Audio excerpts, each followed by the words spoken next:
अस्सलाम वालेकुम, मैं हूं नैब और आप देख रहे हैं मेरा यूट्यूब चैनल कुकिंग विद नैब। आज जो मैंने रेसिपी बनाई है, ज़बरदस्त से शामी कबाब बनाए हैं मैंने, और बहुत ही ऑसम, बहुत ज़बरदस्त बनते हैं। शाम की चाय के साथ आप लोग ले सकते हैं। आप लोग इसको जो है फ्रीज़ कर सकते हैं किसी भी ओकेजन के लिए। बनाना बहुत आसान है, बहुत ही इसकी इजी सी रेसिपी है। ये देखिए, ये मैंने बनाकर भी रखे हैं और ये मैंने फ्रीज़र के लिए भी बनाकर रख ली हैं। तो आप लोगों ने वीडियो को लास्ट तक लाजमी देखना है, क्योंकि इनकी रेसिपी बहुत ज़्यादा आसान है, बहुत इजी है, आप लोगों के लिए बनाना बहुत ही आसान है। ठीक है, शामी कबाब सबसे इजी बनते हैं और मुझे सबसे ज़्यादा इजी लगते हैं शामी कबाब बनाना। इसे मैंने सर्व किया था टमाटर की चटनी के साथ। आपने मेरे चैनल को वीडियो पसंद आए तो सब्सक्राइब भी लाजमी करना है और वीडियो को लास्ट तक लाजमी देखना है। अब चलते हैं हम इसकी रेसिपी की तरफ।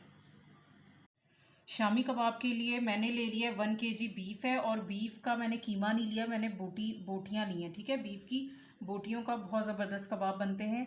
ये मैंने 250 ग्राम या 1 पाव दाल है, जिसे 5 to 6 आवर मैंने जो है इसे पानी में भिगो दिया था, और ये अब इस तरीके से होगी है। इसको डालेंगे।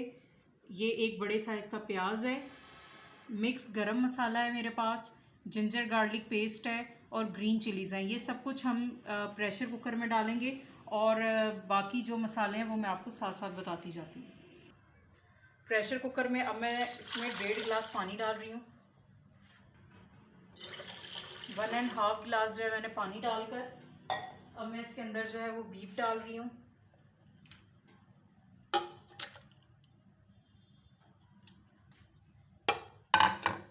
दाल डाल दूंगी मैं अब इसके अंदर।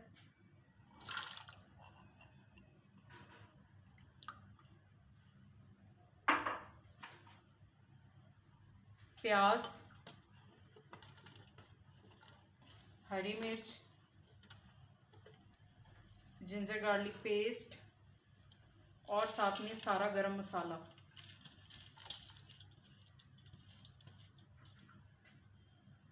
नमक डालूंगी सबसे पहले। ये आप लोगों ने अपने टेस्ट के हिसाब से डालना है नमक। मैं 1.5 टीस्पून रेड चिली पाउडर डाल रही हूँ, 1 टीस्पून। धनिया पाउडर डालूंगी, और लास्ट में मैं इसमें थोड़ी सी हल्दी डाल दूँगी। अब इन सबको मैंने एक बार मिक्स करके, और इसे हमने प्रेशर पर रखना है तकरीबन 15 से 20 मिनट। जितना टाइम आपका कुकर ले रहा है गोश्त को गलाने में, आप लोगों ने उतने टाइम के लिए इसको रखना है, और उसके बाद जो है हम इसको कूट लेंगे।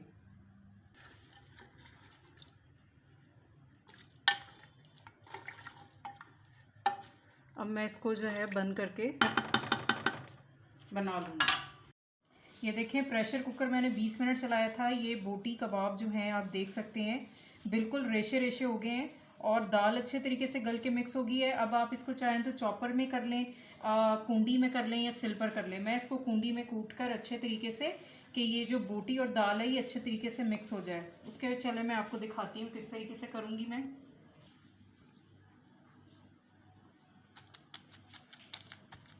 थोड़ा थोड़ा सा बैटर डालकर मैं इसे अच्छे तरीके से कूट लूँगी, यहाँ तक कि ये जो रेशेदार बोटियाँ हैं ये दाल के साथ अच्छे तरीके से मिक्स हो जाए। ये देखिए, मैंने इसको अच्छे तरीके से कूट लिया है, और ये बोटियों के रेशे बिल्कुल टूट चुके हैं। अब मैं इसके अंदर जो है वो थोड़ी सी हरी मिर्च डालूँगी। बारिश की वजह से यहाँ से आज मुझे धनिया नहीं मिला, इसमें आप लोगों ने धनिया भी लाजमी ऐड करना है। अब मैं इसके अंदर जो है वो एक अंडा डालूँगी, और पहले मैं इसको मिक्स करके देखूंगी। अगर मुझे ज़रूरत पड़ेगी तो मैं इसके अंदर जो है वो दूसरा अंडा भी ऐड कर दूंगी। आप लोगों ने इसका जो है ना खाकर एक बार नमक मिर्च चेक कर लेना। अगर आपको कोई चीज़ कम लगेगी तो आपने इसी टाइम पर जो है इसके अंदर ऐड कर लेनी है। ठीक है, मैं पहले इसको अच्छे से मिक्स करूँगी। अगर मुझे ज़रूरत होगी तो मैं सेकेंड एग जो है इसके अंदर ऐड कर दूँगी। बैटर अभी भी काफ़ी हार्ड है, तो इसके अंदर मैं सेकेंड एग भी ऐड कर रही हूँ, और अब इसको अच्छे से मिक्स करके हम जो है इसको कबाब की शेप में बना लेंगे। एग से ये होगा कि ये हमारे कबाब जो है वो बिल्कुल भी टूटेंगे नहीं, ये बाइंडिंग का काम करेगा एग शामी कबाब के अंदर। अब हम इसे अच्छे तरीके से मिक्स कर लेती हूँ दोनों कबाबों को। जितना हार्ड आपका बैटर होगा उतने आपके कबाब जो हैं वो अच्छे बनेंगे। एग को आपने जो है इसके बैटर की क्वांटिटी के हिसाब से आप लोगों ने ऐड करना है।